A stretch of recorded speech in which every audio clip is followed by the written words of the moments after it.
Hello children, कैसे हैं आप? आशा करता हूँ बहुत अच्छे होंगे आप। जैसा कि पिछले क्लास में हमने कहा था कि अभी हम मिलेंगे तो चैप्टर 5 मोस्ट पढ़ने के पहले हम लोग वेक्टर के बारे में पढ़ेंगे, थोड़ा सा कैलकुलस के बारे में पढ़ेंगे जो कि हमें फिजिक्स में ज़रूरत होती है। तो चलिए आज हम लोग स्टार्ट करते हैं बिना देर किए हुए। वेक्टर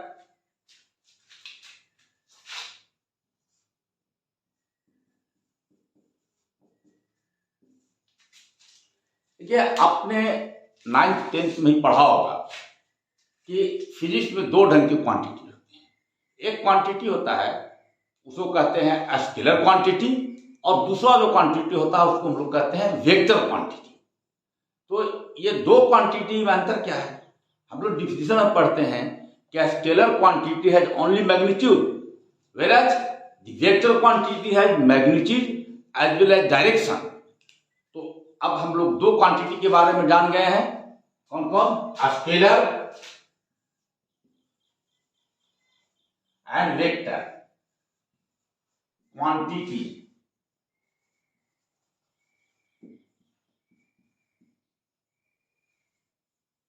ये दो ढंग, स्केलर और vector. Scalar has only magnitude, magnitude means उसकी माप से, मेजरमेंट से है।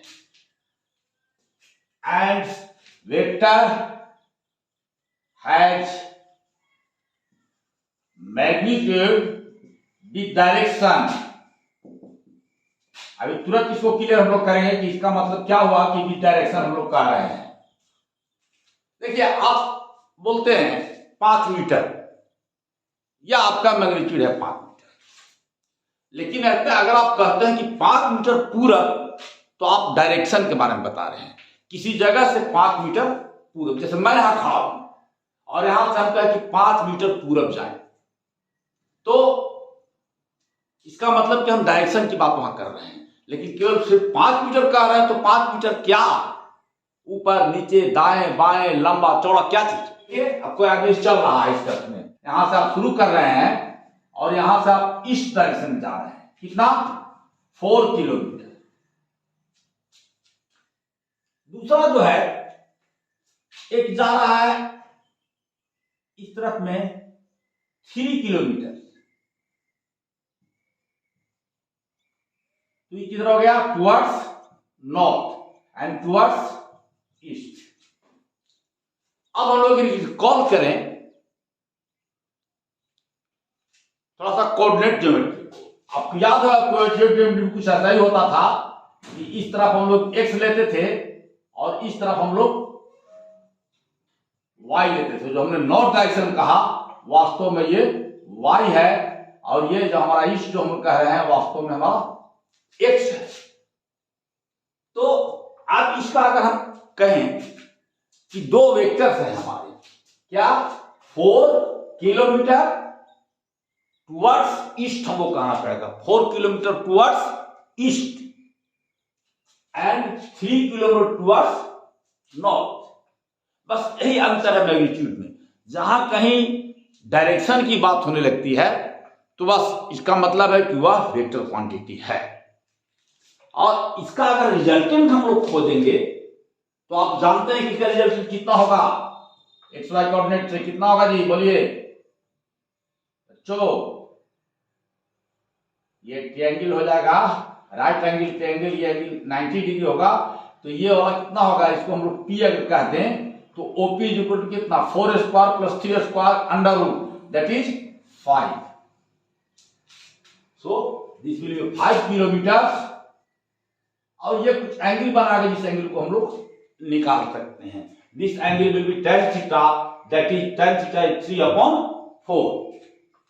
तो इस ढंग से हम लोग इस वेक्टर को समझने की कोशिश करते हैं। अब आइए, जब हम लोग डायरेक्शन की बात करें तो थोड़ा सा कोऑर्डिनेट ज्योमेट्री पर बात करें। कोऑर्डिनेट ज्योमेट्री पर हम लोग डायरेक्शन कैसे दिखाते हैं? आपको याद होगा, इसे डायरेक्शन दिखाते हैं। यहां हमारा ऑरिजिन पॉइंट है, ऑरिजिन का कोऑर्डिनेट कितना होता है? 0 0, और उसके बाद इधर x की ओर बढ़ते हैं तो उसको x कोऑर्डिनेट कहते हैं, y की ओर बढ़ते हैं तो वाई कोऑर्डिनेट कहते हैं। तो इस ढंग से हम लोग वेक्टर को समझने की कोशिश करते हैं। और अभी पी जो है, ये हमारा ओपी जो पी पॉइंट है, वाकई में इन दोनों का रिजल्टेंट है। और इस पी पॉइंट का को हम लोग कह सकते हैं जो डिस्टेंस जो ये हुआ 5 किलोमीटर, ये इसको हम कहते हैं आर। तो ये हमारा पोजीशन वेक्टर कहलाएगा, ये हमारा आर होगा। आपको याद होगा कि आप कोऑर्डिनेट ज्योमेट्री में लिखते होंगे कि पी एक्स वाई। अच्छा, हम बहुत बेसिक से चल रहे हैं, नीचे से चल रहे हैं, मानते हो कि आपको नहीं पूछा रहा। पी एक्स वाई लिखते थे, है हमने क्या लिख दिया, वाकई में हमारा पी ये आर है। और आप बता सकते हैं कि आर बराबर कितना था। अभी आर हम लोग निकाले हुए हैं कि एक्स स्क्वायर जोड़ वाई स्क्वायर, ये एक्स कोऑर्डिनेट यहां से यहां तक एक्स कोऑर्डिनेट, यहां से यहां तक ऊपर में वाई कोऑर्डिनेट, ये वाला ये एक्स और ये वाई कोऑर्डिनेट। तो ये दोनों हम लोग निकाले हुए हैं और आर को हम लोग सिर्फ निकाल सकते हैं। तो चूंकि ये दिखा रहा है डायरेक्शन, इसलिए इसको कहते हैं पोजीशन वेक्टर। तो अब हम लोग कह सकते हैं पोजीशन वेक्टर का मतलब जो किसी पॉइंट के पोजीशन को दिखाए उसको हम लोग पोजीशन वेक्टर कहेंगे with the direction. Direction is the must. तो हम लोग अब लिखें इसको पोजीशन वेक्टर। हमने फर्स्ट सीखा, हमने क्या, position vector. Position vector of A point is represented by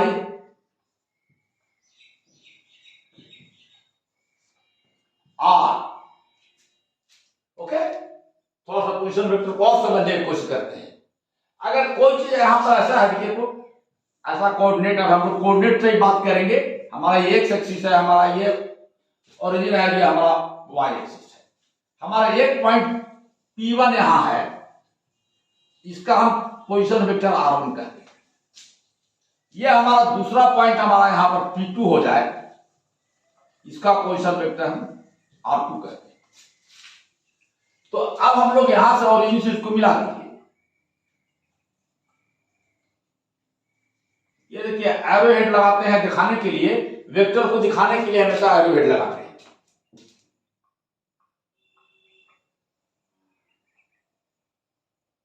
exact triangle नहीं बना, यहां पर आएगा बच्चों। तो अब देखिए ट्रायंगल बन रहा है, इसको हम लोग कहेंगे R1, और चूंकि पोजीशन वेक्टर कहते हैं इसलिए इस पर हम लोग साइन लगाते हैं। देखिए OP1 is R1, OP1 is R1 and ये OP2 is R2। Position vector of P2 is R2। इसको हम लोग ऐसे पढ़ लिखते हैं, ऐसा समझते हैं। Position vector of P1 is R1 and position vector of P2 is R2। अब थोड़ा सा ये तो देखिए, ये R1 अगर हम लोग अगर निकालना चाहे दोनों का अंतर, तो अंतर हम लोग दोनों का यही बताएगा। ये जो डायरेक्शन है ये अंतर बता रहा है। बात भी समझ में लोग आएगा। इसका मतलब कि R2 minus R1 equal to, ये जो छोटा बनेगा इसको हम लोग डेल्टा आर कहते हैं। डेल्टा शब्द लेते हैं छोटी चीजों के लिए, इसमें हमें और मैथमेटिक्स में डेल्टा हम लोग लेंगे तब छोटी चीजों के लिए लेंगे। तो ये हमारा डेल्टा आर, ये हमारा डेल्टा आर है। और R2 equal to R1 plus delta R, ये हमारे रिजल्ट निकला हुआ है। ये आर तो वास्तव में R1 R2 क्या है, इसका एक्स कोऑर्डिनेट यहां पर होना चाहिए था, यहां पर होना चाहिए था एक x2, और यहां पर होना चाहिए था y2, यहां पर होना चाहिए था x1, यहां पर होना चाहिए था y1। यही हमारा आर कोऑर्डिनेट है।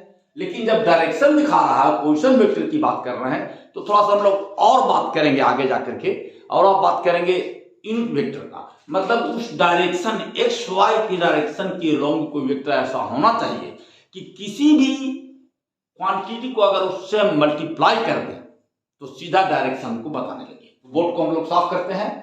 उसके बाद हम लोग और बात थोड़ा सा करते हैं डिस्प्लेसमेंट वेक्टर्स।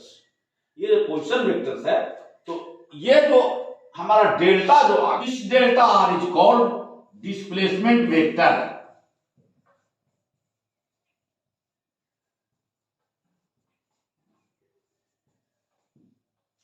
यहां से यहां P1 से P2 तक जो डिस्प्लेस्ड हुआ उसको हम लोग कहेंगे डिस्प्लेसमेंट वेक्टर। आइए थोड़ा सा और डिस्प्लेसमेंट और डिस्टेंस का हम लोग अंतर समझने की कोशिश करते हैं, उसके बाद हम लोग आगे बढ़ेंगे और तब इक्वल वेक्टर क्या होता है, नल वेक्टर क्या होता है, उसके बारे में लोग पढ़ेंगे। थोड़ा सा हम लोग यहां तक समझ में आ चुका है, थोड़ा सा और आगे हम लोग बढ़ते हैं इसको बोर्ड को साफ करके।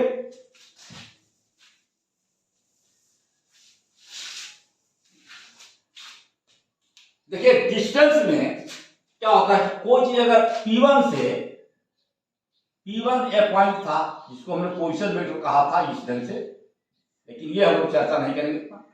ये P1 से कोई चीज यहां P2 तक गया, तो P1 से P2 तक ये हमारा कहलाएगा, अगर यह स्ट्रेट लाइन एकदम सीधा है किसी भी डायरेक्शन में, तो ये डिस्प्लेसमेंट हमारा है। मतलब अगर डायरेक्शन की बात करें और साथ साथ में स्ट्रेट लाइन की बात करें, तो वहां डिस्टेंस और डिस्प्लेसमेंट सेम होंगे। बस यही कारण है कि सीधे लाइन पर अगर कोई सीधी सड़क है तो उस पर आप चलते हैं तो स्पीड और वेलोसिटी सेम है, जो स्पीड बोले या वेलोसिटी बोले वो एक ही बात है। तो आइए अभी P1 से P2 तक पहुंचा, ये हमने पोजीशन वेक्टर दिखा दिया इसका, ठीक है। अब इसको एक और दूसरा तरीका था P1 से P2 तक आने के लिए, P1 टू P2, ये एक रास्ता हुआ। पहला रास्ता, दूसरा रास्ता ये हो सकता है कि ऐसे भी चाहिए यहां तक पहुंच जाए, तो हम लोग ऐसा कर सकते हैं कि इसको जाने के लिए दूसरा रास्ता हो सकता है P1 C P2, तीसरा और हो सकता है ऐसे जा सकता है और ऐसे यहां पहुंच सकता है, तो हम लोग कहते हैं ऐसा भी कर सकते हैं P1 D P2। एक और रास्ता ऐसा भी सोच सकते हैं कि यहां से ऐसे गया, यहां रुका, उसके बाद यहां पर फिर ऐसे मुड़ गया, मुड़ने के बाद यहां गया सीधा और उसके बाद टर्न करके यहां पर आया, तो यहां पर आया P1 से आया कहां पर, मान लीजिए कि आया L पर, ये M पर आया। तो चौथा रास्ता हो सकता है P1 L M P2। तो इस तरह से आप देख रहे हैं कि P1 से P2 तक पहुंचने के लिए वेरियस डिस्टेंस हो सकते हैं, लेकिन displacement is only one, P1 to P2। तो हम लोग कह सकते हैं कि displacement vector is the least distance, कम से कम दूरी है, लीस्ट डिस्टेंस। डिस्प्लेसमेंट वेक्टर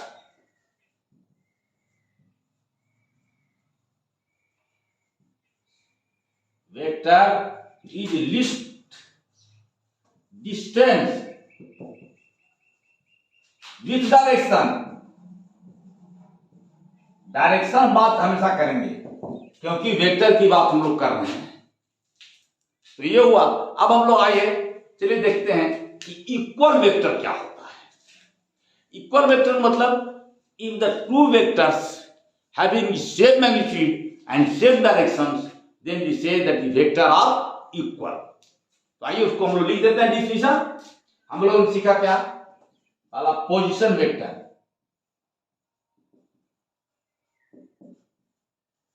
और क्या सीखा, दूसरा हमने सीखा displacement vector,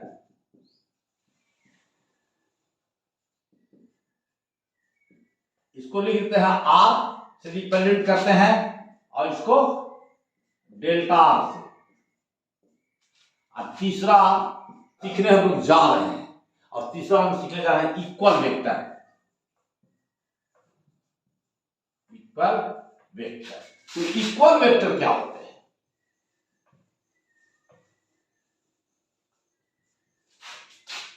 if two vectors A and B have same magnitude and direction, then they are said equal vectors.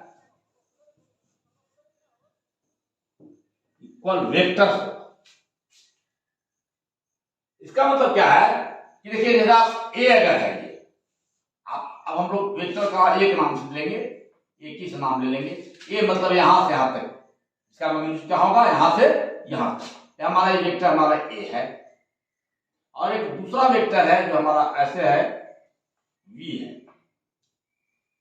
तो ये ए और बी, अगर ये मैग्नीट्यूड यहां से यहां तक बराबर है और डायरेक्शन एकदम सेम है, देखिए दोनों पैरेलल है, मतलब दोनों के बीच 0 डिग्री बन रहा है, तो इसको हम लोग कहेंगे vector A is equal to vector B, where mod of A, mod मतलब परिमाण से हमको मतलब वेक्टर का परिमाण, इसको मॉड कहते हैं, जानते भी आप लोग होंगे। Is equal to mod of B and having same direction,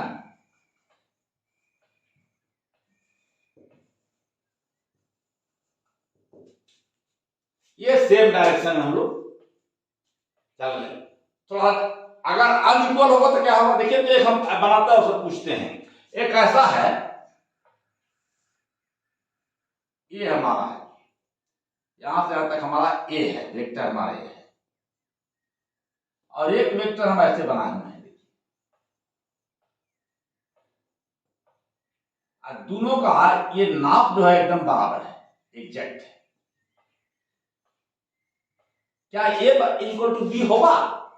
दोनों वेक्टर तो है बराबर, नहीं होगा, क्योंकि इसका जो डायरेक्शन है इस तरफ है और इसका डायरेक्शन इस तरफ है, मतलब दोनों के बीच कुछ एंगल बन रहा है। देखिए कुछ एंगल बन रहा है, इसको बढ़ा कर आप देख सकते हैं, ये एंगल बन रहा है दोनों के बीच, तो डायरेक्शन इज नॉट सेम। इसलिए यहां पर here A is equal to not B, because direction is not same.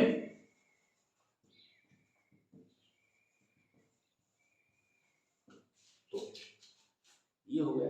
अब हम लोग आइए, आप जानते हैं कि कोई चीज से दूसरा चीज अगर घटा लेते हैं तो 0 होता है। इसका मतलब कि अगर वेक्टर वेक्टर को जोड़ दें, इसका मतलब कि अगर वेक्टर वेक्टर को जोड़ दें तो कुछ हमें मिलेगा, और जो मिलेगा वह वेक्टर होगा। तो उसका घटाएंगे तो क्या होगा, घटाएंगे तो हमें 0 मिलेगा, और 0 को हम लोग कहते हैं नल वेक्टर। आइए आगे लिखते हैं, चौथा हमारा नल वेक्टर, ये सब मिटा देते हैं। नल वेक्टर का, नल वेक्टर इसको 0 वेक्टर भी कहते हैं। ये कैसे मिलेगा, अगर 2 वेक्टर्स हैं और दोनों इक्वल हैं, मतलब ए और बी 2 वेक्टर हैं और दोनों इक्वल हैं, और तो इसका मतलब होगा ये 0 वेक्टर आपको मिलेगा। वेयर आपको कह देना पड़ेगा कि magnitude of A is equal to magnitude of B having same direction, direction नहीं छूटेगा, हैविंग सेम डायरेक्शन।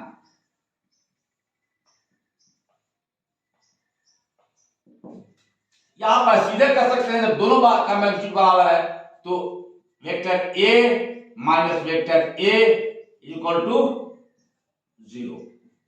इसी को हम लोग कहते हैं नल वेक्टर या 0 वेक्टर, हमारा यही है। तो आइए प्रॉपर्टी की बात करें। इसका प्रॉपर्टी क्या क्या लिख देते हैं, properties of null vector means 0 vector. क्या क्या होगा, इसमें देखिए, आप जीरो वेक्टर में अगर जीरो वेक्टर को जोड़ दीजिएगा तो रिजल्ट आएगा आपका जीरो वेक्टर। किसी भी वेक्टर में अगर जीरो वेक्टर को जोड़ दीजिएगा तो ये होगा, कोई चेंज नहीं लाएगा। वेक्टर ए अगर जोड़ रहे हैं जीरो में तो वेक्टर ए ही रहेगा। थर्ड होगा मल्टीप्लिकेशन संबंधित। आइए, अगर जीरो वेक्टर से किसी में मल्टीप्लाई कर देते हैं, ए में मल्टीप्लाई कर दिए तो यह जीरो हो जाएगा। या किसी मैग्नीट्यूड में कोई संख्या में मल्टीप्लाई कर दीजिए, lambda into zero vector, this will B zero. Of course vector notation, इसका मैग्नीट्यूड क्या हो जाएगा, जीरो वेक्टर का मैग्नीट्यूड क्या है, जीरो है, और फिर सारे ये जीरो होते चले जा रहे हैं। क्या लिख देते हैं, चौथा हम लोगों ने पढ़ा नल वेक्टर। अब पांचवा हम पढ़ने जा रहे हैं एडिशन ऑफ वेक्टर।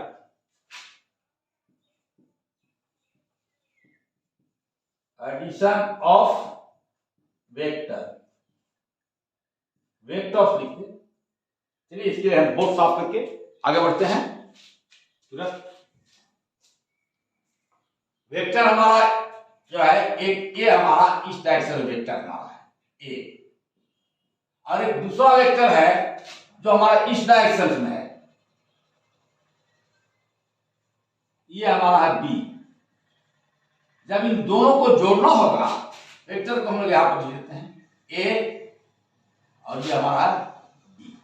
अभी जब दोनों को जोड़ना होगा तो देखिए लिखेंगे कैसे हम लोग, ए जोड़ बी, ए प्लस बी लिखा हमने। अब ए को पहले आप खींच लीजिए,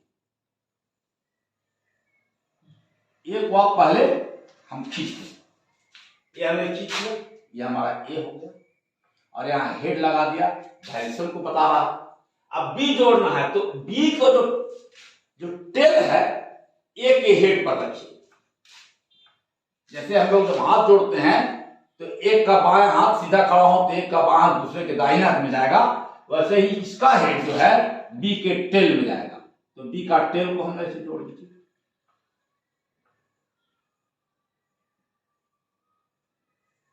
तो वाकई में जो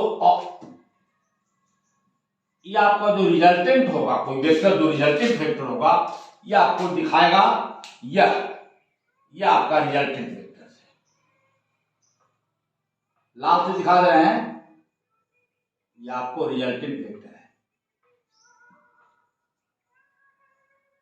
सॉफ्ट साइड नहीं आया है, ड्रा हुआ है।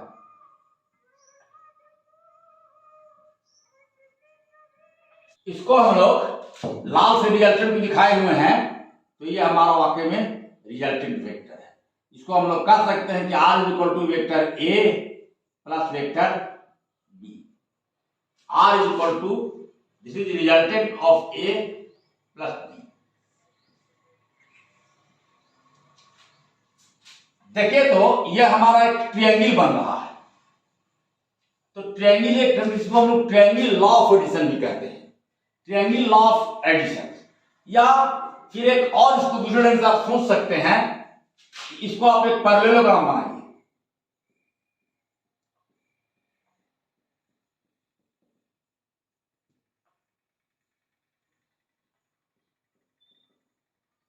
ये पैरेललोग्राम का बन गया।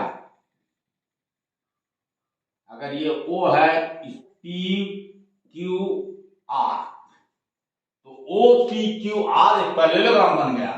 आप इसका ये देखिए, आप जो PQ है, PQ है यही हमारा वास्तव में वेक्टर B है।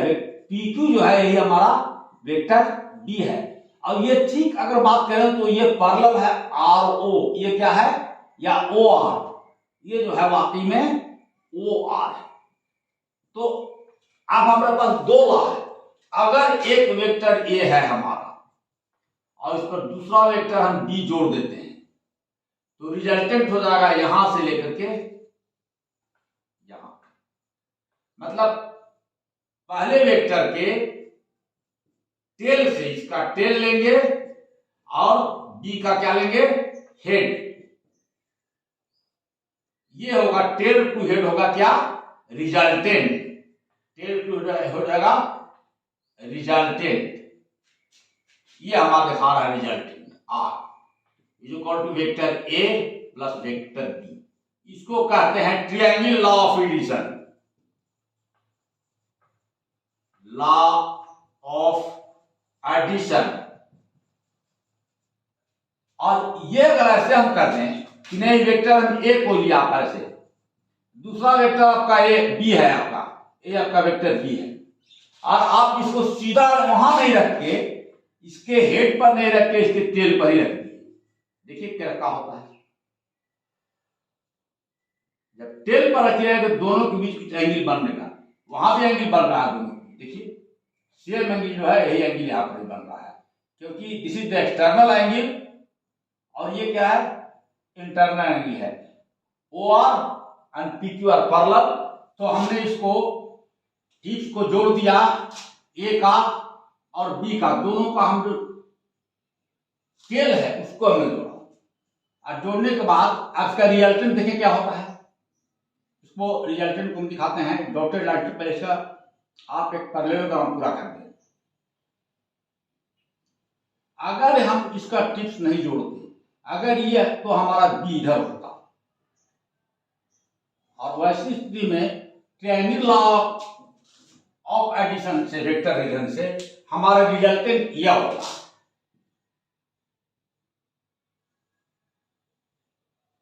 ये हमारा रिजल्टेंट होता vector R is equal to vector A plus vector. अब देखिए तो अब दोनों सेम है, ये और ये रिजल्टेंट तो दोनों में सेम आ रहा है। यहां पर क्या है, यहां पर भी जो एंगल बन रहा था ए और बी के बीच में, ये वाला जो एंगल जो बन रहा था आपका, ये एक्सटर्नल एंगल था, यहां पर भी यही एंगल बन रहा है, तो एंगल दोनों के बीच में बन रहा है, वो महत्वपूर्ण है। तो आप देख रहे हैं कि ये जो है लॉ ऑफ पैरेललोग्राम है, अगर आप दोनों का टेल से जोड़ रहे हैं, टेल टू टेल, तो जो पैरेललोग्राम बनेगा उसका डायगोनल बताएगा और डायगोनल का डायरेक्शन बताएगा रिजल्टेंट को, तो इसको कहते हैं parallelogram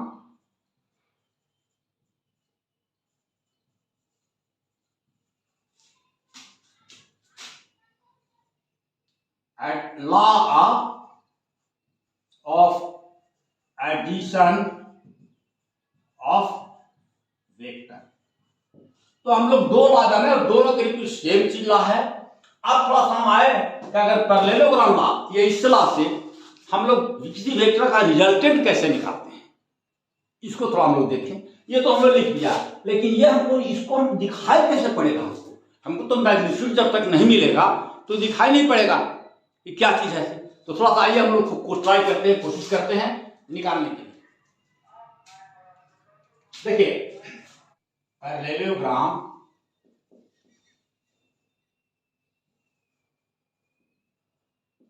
of addition of vector,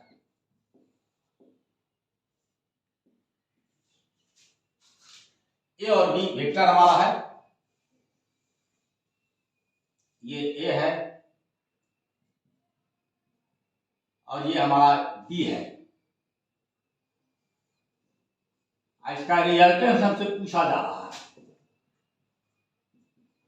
resultant कैसे होगा, इसको पैरेललोग्राम पहले पूरा कर देंगे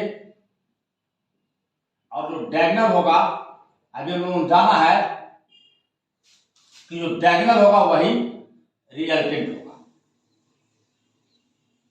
तो ये diagonal O P Q R, ये हमारा पैरेललोग्राम है, दोनों के बीच एंगल बन रहा है, इसको हम लोग अल्फा कहते हैं, और ये जो हमारा रिजल्टेंट होगा, ये रिजल्टेंट को हम आर से रिप्रेजेंट कर दे रहे हैं।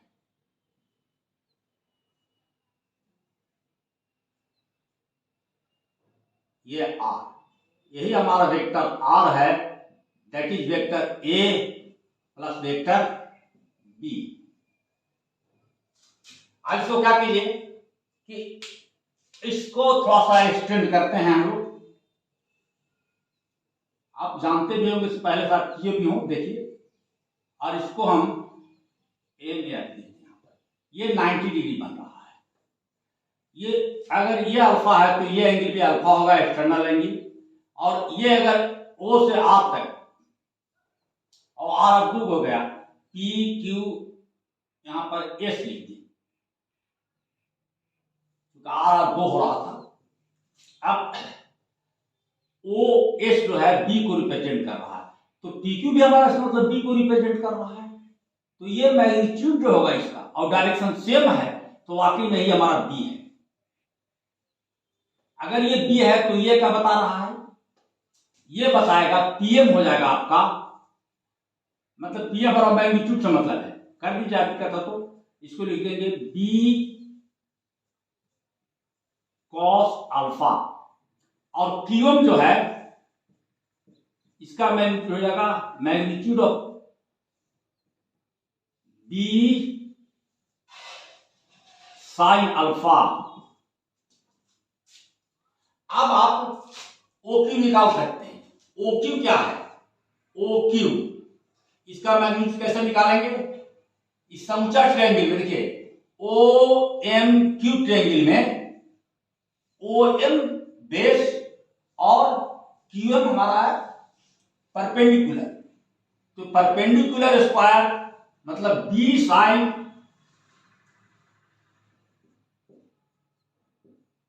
अल्फा स्क्वायर प्लस ये हो जाएगा बेस स्क्वायर। बेस क्या होगा, बेस है आपका A magnitude plus B cos alpha with magnitude, ये B square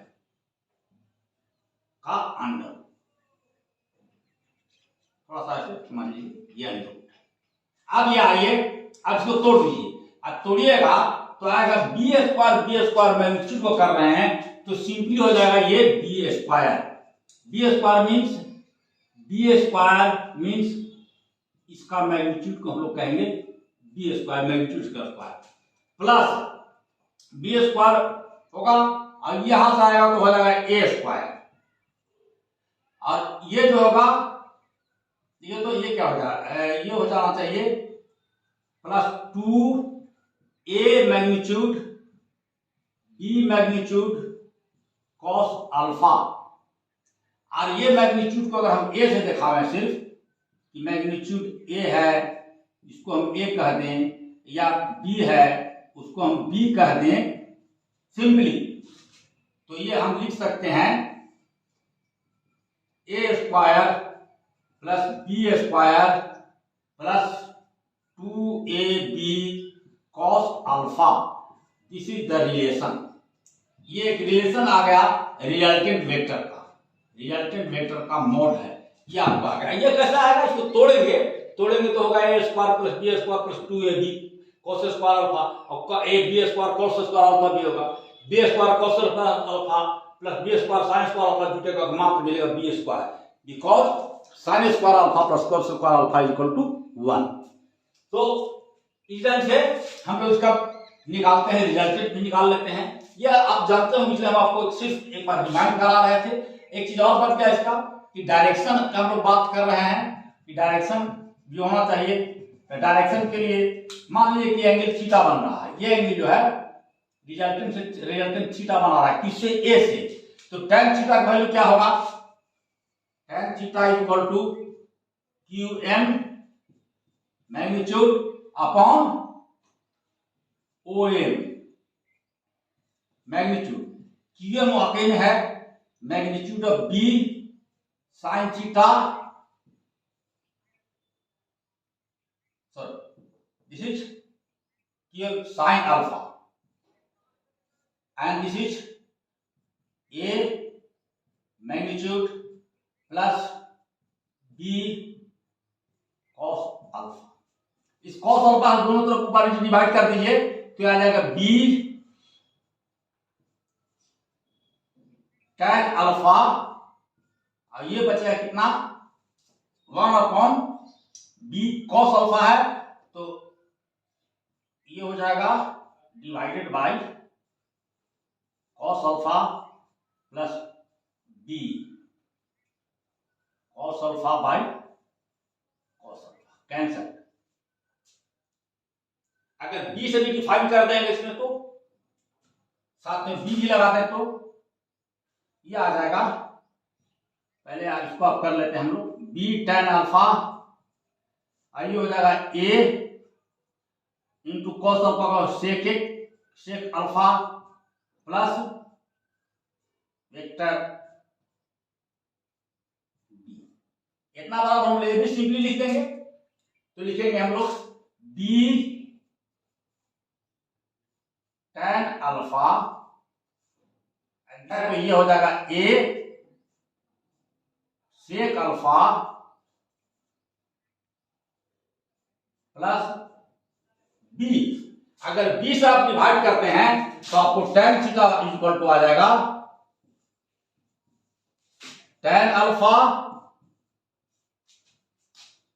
1 plus A by B sec alpha. This is the relation. एक और आपको रिलेशन मिल गया है जो कि थीटा एंगल को बता रहा है।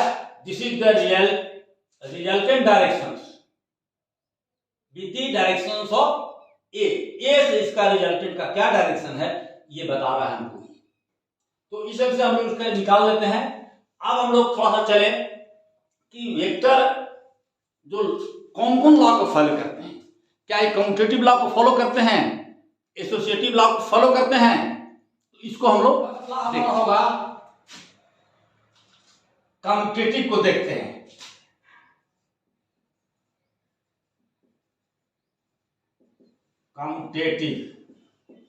कम्यूटेटिव लॉ में क्या होता है, चेंज ऑफ ऑर्डर होता है। कम्यूटेटिव लॉ होता है कि वेक्टर ए है और उसमें वेक्टर बी जोड़ रहे हैं, तो क्या इसको हम कह सकते हैं कि बी वेक्टर ए, इसका उलट के हम कह सकते हैं कि दोनों बराबर होगा। देखते हैं करके। ए हमारा देखिए वेक्टर ही है ए, और एक बी इधर है, इस डायरेक्शन में बी है, ये डायरेक्शन हमारा बी का है। अब दोनों को हम ऐड करते हैं, तो दोनों को ऐड कीजिएगा तो ये होगा, ऐसे हमने ऐड कर दिया। बी का हमने टिप लिया, इसका ए का हेड लिया, दोनों को हमने ऐड कर दिया, ये वेक्टर हमारा ऐड हो गया। रिजल्टेंट कौन सा होगा हमारा, रिजल्टेंट हमारा ये होगा, डायरेक्शन हमारा ही होगा। अब थोड़ा ये तो पहले वेक्टर बी ले लें, पहले वेक्टर हम लोग बी लें, ये प्लस बी का हो गया, ये दिखा रहा आपका ए प्लस बी। अब पहले हम लोग वेक्टर को बी ले लीजिए, ये हमारा वेक्टर बी है, इसका टिप्स ए का टिप्स जोड़ दीजिए, जोड़िए, ए का टेल जोड़ दिया आपका, ये आपका वेक्टर हमारा ए है।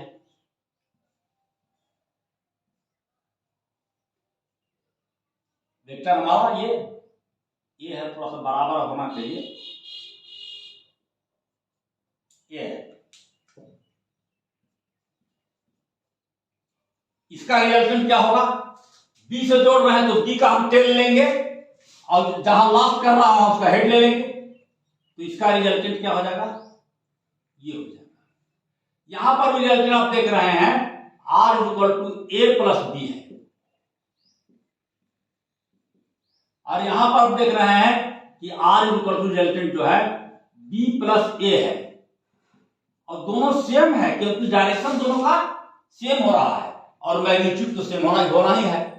तो जब when the direction and magnitude are equal और the same for the two vector then the resultant will be same when we add.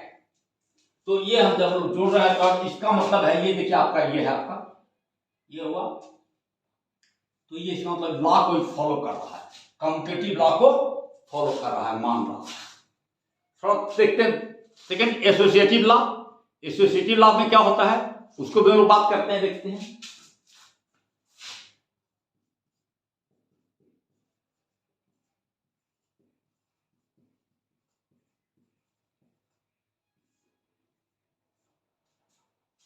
अब एसोसिएटिव लॉ देखिए, एसोसिएटिव लॉ होता है कि अगर वेक्टर, तीन वेक्टर है ए प्लस बी वेक्टर, इसको ब्रैकेट में कर दें और इसको सी को अलग रखें, मतलब ए प्लस बी को एक साथ जोड़े और सी को बाद में जोड़े। तो यह ऐसा हम करें अगर कि ए को ही बाहर कर दें और बी प्लस सी को जोड़ करके रिजल्ट निकालें तो क्या दोनों बराबर होगा, चेक करके देखते हैं। आइए उसी को हम लोग लेके चलते हैं। देखिए पहले हम ए ले लेते हैं, वेक्टर हम ले लिए ए, ये वेक्टर हमारा ए है। एक वेक्टर हमने लिए बी ले लिए, थोड़ा बी छोटा ले रहे हैं।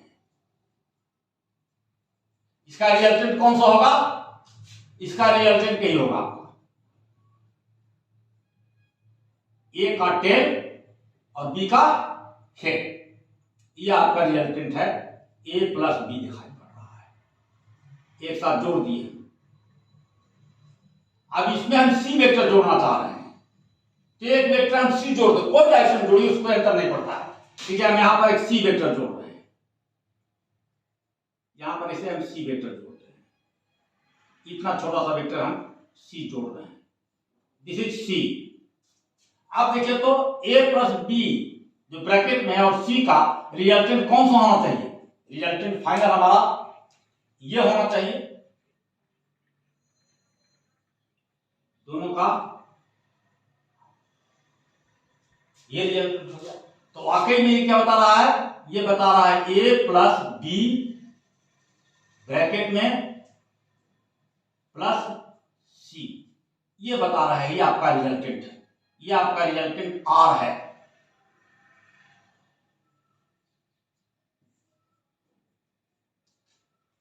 आप थोड़ा देखें, इसको करके देखें इस तरफ से कि पहले हम लोग ए ले लें और बी प्लस सी एक साथ ले लें। पहले एक वेक्टर हम लेते हैं, पहले बी प्लस सी को ले लेते हैं, तो हमारा बी ऐसे था, ये बी को ले लिया और सी हमारा ऐसे था,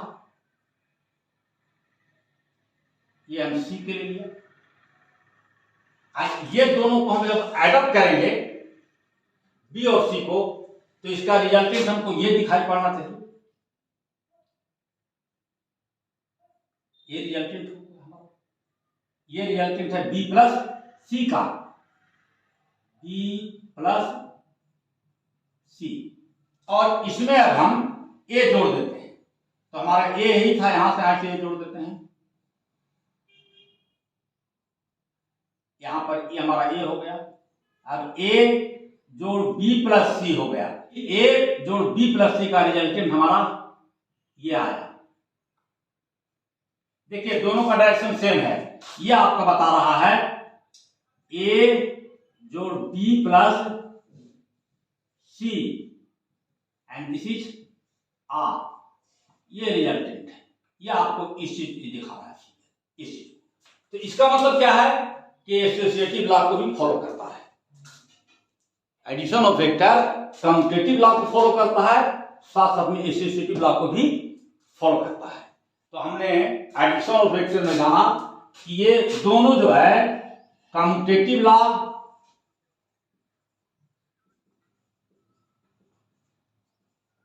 और एसोसिएटिव लॉ दोनों को ही फॉलो करता है। अब थोड़ा सा आइए हम लोग सब्सट्रैक्शन की बात कर रहे हैं, एडिशन की बात हो रहा है, तो सब्सट्रैक्शन कुछ नहीं है, सब्सट्रैक्शन जो होता है ऑफ वेक्टर सिंपली एडिशन है। जैसे वेक्टर ए आपको कह दिया कि vector A plus vector B, तो आप जोड़ देते हैं, लेकिन vector A minus vector B अगर कोई कह रहा है, अगर वेक्टर ए इस तरफ में है और वेक्टर बी हमारा इस तरफ हम ले रहे थे,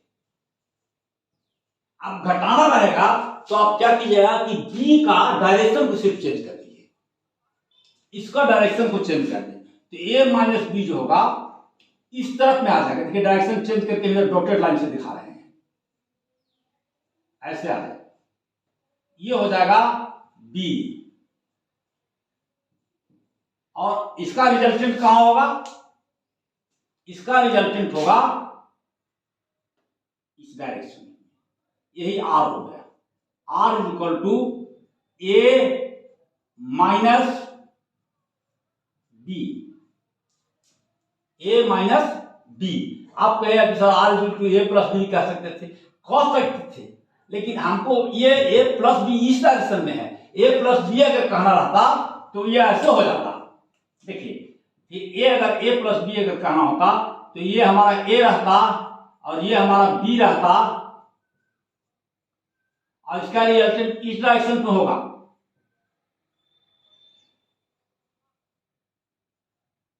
इस डायरेक्शन में रिजल्टेंट आएगा ए प्लस बी का, ये हो गया आर ए प्लस बी। देखिए तो दोनों का डायरेक्शन सेम है नहीं, दोनों का डायरेक्शन अलग अलग है, एक इधर जा रहा है इधर जा रहा है। तो वेक्टर में डायरेक्शन बहुत महत्वपूर्ण है, इसलिए जैसे ही आप माइनस करते हैं, माइनस में कुछ नहीं करना है, सिर्फ आपको डायरेक्शन को चेंज कर देना है। तो ठीक है बच्चों, अब हम लोग नेक्स्ट फिर मिलते हैं, अगले क्लास में मिलते हैं और उसमें मल्टीप्लिकेशन ऑफ द वेक्टर्स के बारे में पढ़ेंगे। तो चलिए अगले क्लास में मिलते हैं।